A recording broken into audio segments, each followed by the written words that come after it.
Humans can survive weeks without food, but only a few days without water.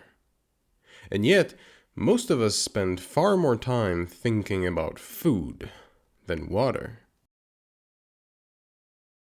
Water is so fundamental to life that we almost stop noticing it. But across history, across religions, across cultures, humans keep returning to the same symbol: water. It appears in myths, in rituals, in stories about rebirth and renewal. And in Christianity, perhaps more than anywhere, because water is everywhere. But that obsession with water reveals something deeper about human nature. Because humans are always thirsty. Not just for water, but for life, for meaning, for renewal. And sometimes what we reach for to satisfy that thirst isn't what we actually need. In my last video, I talked about alcohol and the human spirit, about how sometimes what we thirst for can't be found in a bottle. That made me wonder, why does water hold such a powerful place in the human imagination? All stories begin somewhere, and in many traditions, life begins in water. Vast, dark, infinite. Even biologically, every human begins surrounded by it. Before we breathe air, we float in water, protected, suspended in the place where life itself forms. Thousands of years ago, people seemed to understand this instinctively. Water wasn't just something you drank, it was the origin of life. Water was beginning. Humans have always returned to water when they want to start again. We go under it and we rise again, the old self below and the new self above. In Christianity, this instinct became ritualized. Rivers, baptism, the idea of living water. But the ritual itself isn't the point. The ritual reflects something deeply human.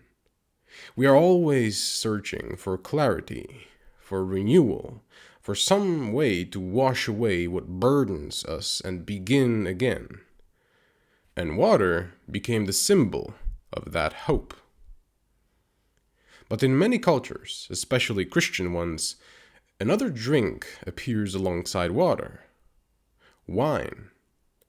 Wine symbolizes joy, celebration, communion, but it also carries another meaning: intoxication, escape, loss of control. The very thing that seems to lift the soul can also dissolve it. In cultures where alcohol carries deep symbolic meaning, this tension becomes unavoidable. Some societies forbid alcohol entirely, and others treat it as ordinary.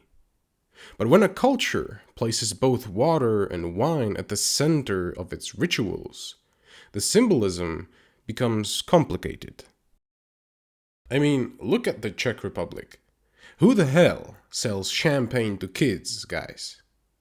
Well, the Czechs are one of the most atheist countries in the world.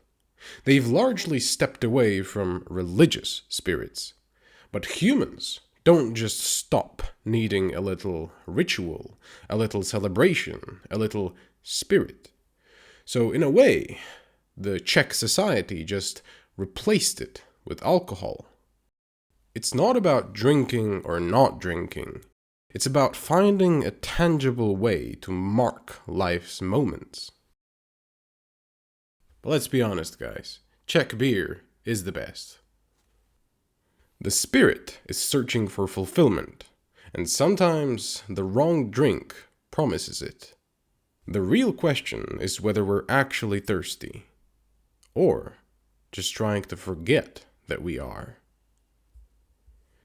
Even the oldest human stories seem to recognize the power of water.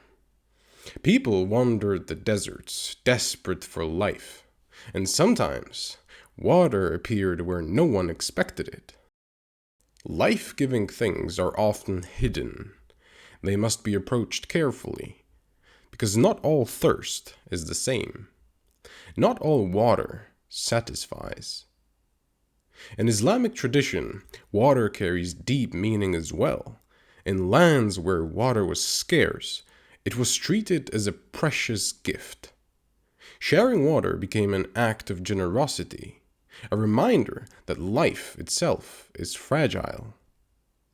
Across cultures and centuries, water has carried the same lesson. Life is delicate.